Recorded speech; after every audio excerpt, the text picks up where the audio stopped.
Hey guys, welcome back to the channel. In this today's tutorial, I'm going to show you how to use special effects library in Capcut. So let's get started. As you can see that I have imported a video to Capcut and we're going to apply special effects to this video. So the first thing we have to do is click on the effects button right here. Then there will be several options for us and we can choose either video effects, body effects, or photo effects. And we can choose it based on our needs. And if you choose video effects, it means that you want to apply effects to the whole part of your video. But if you choose body effects, it means that you want to apply effect to the part of the body, for example eyes, hands, and so on. And if you choose photo effects, it means that you want to apply effect to the photo that you have imported to Capcut. And I'm going to give you an example, and for instance I'm going to choose body effect.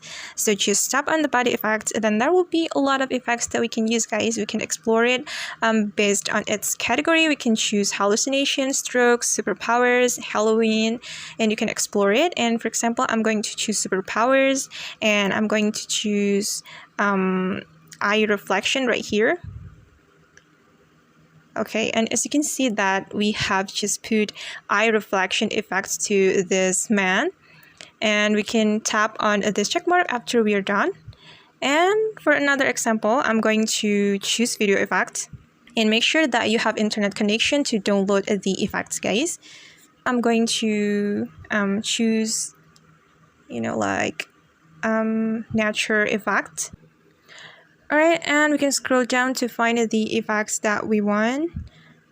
Then, for example, I'm going to choose this soft roast effect. So just tap on the effects that we want. Then we can adjust the effect. We just need to click on the adjust button.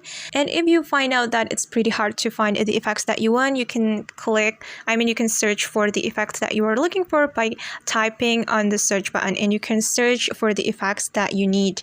And for example, if you want to put like a rainy effects to your video, you just need to click on the search button. And after we're done, we can click on this check mark button. Then we can adjust the length. We can adjust the length of the effect. We just need to tap on the effects, then we can drag it like this. And I'm going to adjust this one as well.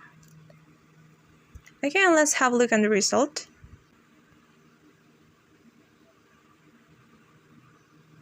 Okay guys, and that's how we can use special effects library in Capcut. I hope this video will be useful for you. Thank you so much for watching, and see you in the next video.